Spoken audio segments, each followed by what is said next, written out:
Nilai tukar rupiah terhadap dolar Amerika Serikat kembali tertekan dan menyentuh level Rp17.800 per dolar Amerika Serikat. Bank Indonesia menyatakan telah melakukan intervensi di pasar valuta asing, yaitu untuk menahan pelemahan rupiah yang kini semakin mendekati level Rp18.000 per dolar AS. Tukar rupiah diproyeksi mendekati level psikologis Rp18.000 per dolar Amerika Serikat pada perdagangan hari ini, Jumat 29 Mei 2026. Tukar rupiah di luar negeri semakin tertekan hingga hampir menyentuh level 17.900 per dolar Amerika. Rupiah kian melemah, hingga sekarang menyentuh hingga di angka 17.800.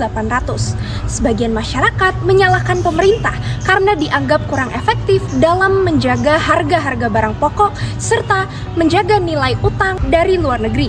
Namun sebagian masyarakat lainnya menyalahkan pemerintah atas dirasanya kurang agresif dalam menaikkan suku bunga acuan untuk menjaga stabilitas nilai tukar.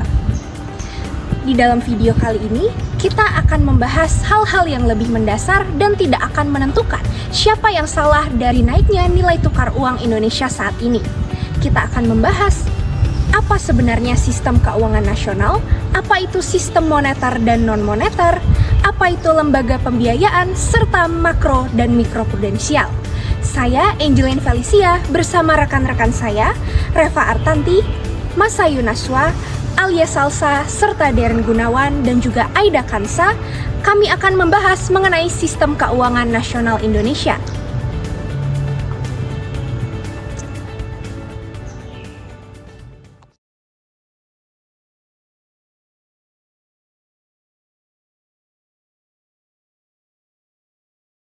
Sistem keuangan nasional merupakan tatanan hukum dan ekonomi yang mengatur hubungan antara otoritas jasa keuangan, lembaga keuangan, dan masyarakat dalam proses penghimpunan serta penyaluran dana. Sistem ini bertujuan untuk menciptakan keuangan yang inklusif, stabil, dan mampu mendorong pertumbuhan ekonomi nasional. Dalam pelaksanaannya, sistem keuangan memiliki fungsi utama yaitu sebagai penghubung antara pihak yang memiliki kelebihan dana atau surplus unit dengan pihak yang membutuhkan dana atau defisit unit. Oleh karena itu, sistem keuangan harus dijalankan berdasarkan asas kepercayaan atau fiduciary duty serta prinsip kehati-hatian untuk meminimalkan risiko yang dapat merugikan masyarakat. Selanjutnya, dasar hukum sistem keuangan Indonesia diatur dalam Undang-Undang Nomor 4 Tahun 2023 tentang pengembangan dan penguatan sektor keuangan. Melalui pendekatan Omnibus Law, undang-undang ini memperkuat koordinasi antar otoritas, perlindungan konsumen, serta menyesuaikan perkembangan inovasi teknologi sektor keuangan seperti aset kripto. Kemudian, dalam menjaga stabilitas sistem keuangan, terdapat 4 pilar utama yang tergabung dalam Komite Stabilitas Sistem Keuangan, yaitu Kementerian Keuangan, Bank Indonesia, Otoritas Jasa Keuangan, dan Lembaga Penjamin Simpanan. Masing-masing dari lembaga ini memiliki fungsi yang berbeda, namun saling berkoordinasi untuk menjaga stabilitas keekonomi nasional. Selanjutnya, pelaku usaha dalam sistem keuangan dibedakan menjadi sistem moneter dan non-moneter. Sistem moneter meliputi bank yang dapat menghimpun simpanan dan menciptakan uang viral, sedangkan sistem non-moneter menghimpun dana melalui instrumen lain tanpa menciptakan uang viral.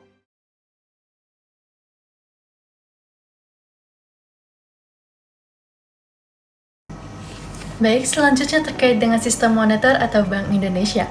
Bank Indonesia merupakan bank sentral Republik Indonesia yang memiliki kedudukan sebagai lembaga negara yang independen berdasarkan Undang-Undang Nomor 23 Tahun 1999 yang kemudian diperbaharui melalui Undang-Undang Nomor 4 Tahun 2023 atau UU P2SK.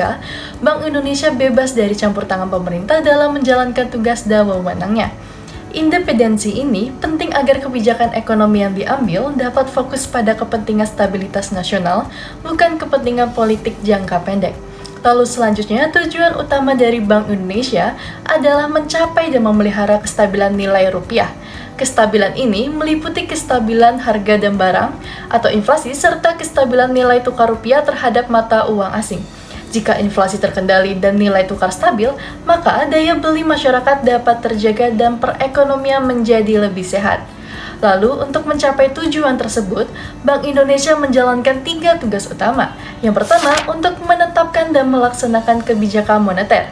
Misalnya, dengan mengatur suku bunga dan juga jumlah uang yang beredar, untuk menjaga inflasi tetap stabil. Lalu yang kedua, untuk mengatur dan menjaga kelancaran sistem pembayaran, baik pembayaran secara tunai maupun digital seperti kris dan juga transfer elektronik, agar transaksi ekonomi berjalan dengan aman dan juga efisien. Lalu yang ketiga, untuk menjaga stabilitas sistem keuangan melalui kebijakan makroprudensial, yaitu pengawasan dan pengendalian risiko dalam sistem perbankan agar tidak terjadi krisis keuangan yang dapat mengganggu perekonomian nasional. Lalu selain itu, Bank Indonesia juga berperan penting dalam mendukung pertumbuhan ekonomi, menjaga kepercayaan masyarakat terhadap rupiah, serta membantu menciptakan sistem keuangan yang stabil dan modern di Indonesia.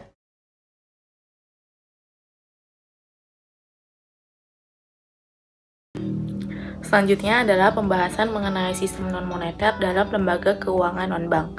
Yang mana lembaga keuangan non-bank adalah lembaga keuangan yang tidak dapat menciptakan uang giral seperti bank umum pada biasanya.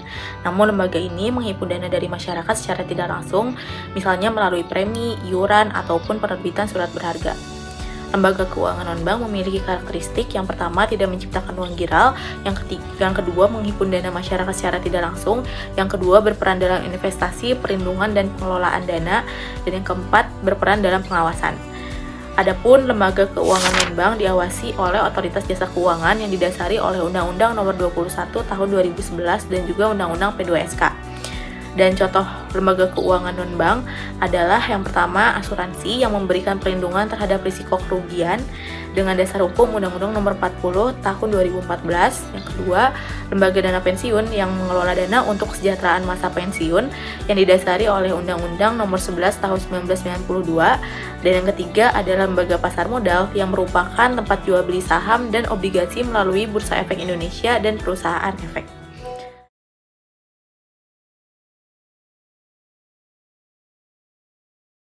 Pembahasan selanjutnya adalah mengenai lembaga pembiayaan. Lembaga pembiayaan adalah badan usaha yang menyediakan dana atau barang modal untuk masyarakat atau pelaku usaha tanpa memotong fungsi perbankan.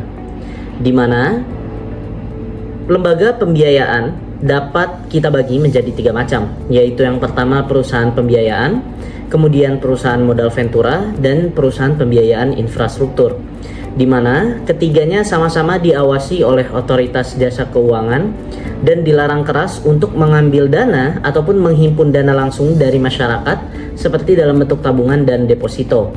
Mereka murni hanya bergerak untuk menyalurkan dana saja. Memasuki pembahasan yang pertama, yaitu mengenai perusahaan pembiayaan, di mana berdasarkan POJK nomor 35 tahun 2018 sebagaimana telah diperbarui oleh POJK nomor 46 tahun 2024, terdapat beberapa macam dari perusahaan pembiayaan, di mana salah satunya adalah sewa guna usaha atau leasing. Di sini perusahaan membiayai penyediaan barang modal untuk kemudian disewa oleh klien atau customer, di mana selain daripada leasing, terdapat juga perusahaan anjak piutang atau factoring, yaitu pembiayaan berupa pembelian piutang dagang suatu perusahaan agar mereka bisa mendapatkan uang tunai lebih cepat tanpa menunggu jatuh tempo tagihan tersebut. Kemudian yang terakhir, ada pembiayaan multiguna, di mana contoh nyatanya adalah saat kita mengambil kredit motor atau mobil lewat perusahaan financing tersebut. Kemudian jenis yang kedua dan juga ketiga yaitu perusahaan modal ventura dan juga perusahaan pembiayaan infrastruktur. Di mana yang pertama, perusahaan modal ventura. Karakteristik modal ventura ini sangat unik karena mereka membiayai perusahaan lain bukan melalui pinjaman, melainkan dengan cara menyetor modal atau membelikan saham pada perusahaan tersebut. Atau dapat juga mereka menggunakan sistem bagi hasil, di mana target mereka biasanya adalah perusahaan rintisan atau startup dan UMKM yang memiliki ide bagus ataupun sebuah inovasi tertentu, akan tetapi belum bisa mendapatkan pinjaman dari bank konvensional. Kemudian terdapat yang kedua, yaitu perusahaan pembiayaan infrastruktur. Sesuai dengan namanya, lembaga ini khusus untuk membiayai proyek-proyek berskala besar milik pemerintah maupun swasta, seperti pembangunan jalur kereta api, pelabuhan, pembangunan jalan tol, dan juga pembangunan proyek besar lainnya. Karena risikonya sangat tinggi dan proyeknya merupakan mega proyek, Otoritas Jasa Keuangan menetapkan aturan yang lebih ketat di mana lembaga ini wajib memiliki modal minimal sebesar 1 triliun untuk bisa beroperasi. Kesimpulan sederhananya adalah ketiga jenis lembaga pembiayaan ini memiliki peran yang strategis yang saling melengkapi dalam menggerakkan roda perekonomian Indonesia, mulai dari kebutuhan konsumsi harian, masyarakat, pertumbuhan startup, hingga pembangunan infrastruktur nasional.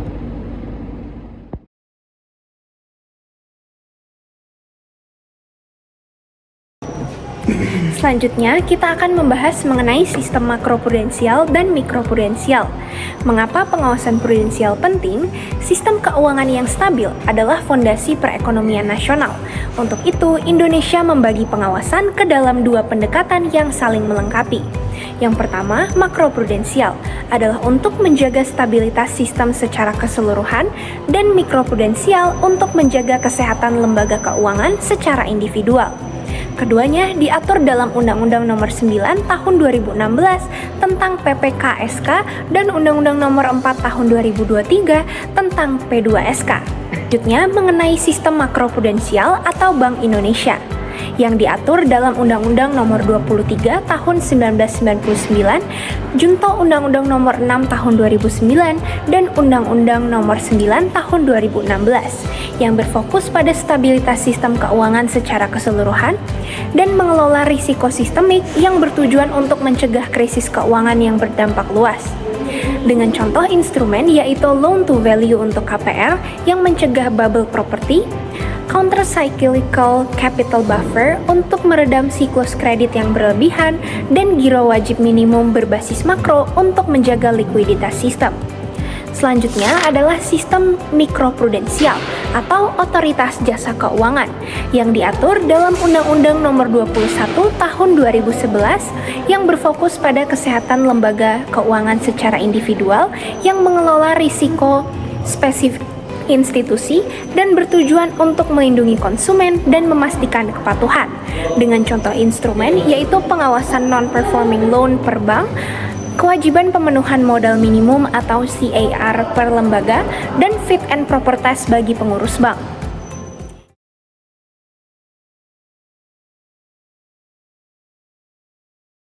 Selanjutnya, dalam konteks pengawasan keuangan, Indonesia menganut model yang memisahkan fungsi bank sentral dari fungsi pengawasan mikro. Bank Indonesia dalam kerangka pengawasan modern berfungsi sebagai pengawas makroprudensial. Tugasnya antara lain menjaga inflasi, sistem pembayaran, dan risiko yang mengancam seluruh sistem. OJK bertugas untuk memeriksa kesehatan di tiap lembaga secara langsung, mulai dari modal, kualitas kredit, dan tata kelola. Pemisahan ini mengikuti tren global pasca krisis 97-98 untuk menghindari konflik kepentingan saat satu otoritas memegang kendali moneter sekaligus mengawasi bank. Kesimpulannya, menjaga stabilitas sistem ekonomi bukan hanya tugas satu orang saja, melainkan tugas seluruh sistem dari keuangan nasional Indonesia itu sendiri. Setelah paham isi dapur sistem keuangan nasional lewat penjelasan tadi, kira-kira menurut kalian salah siapa sebetulnya menurunnya nilai rupiah belakangan ini? Tulis opini dan analisis kalian di kolom komentar ya!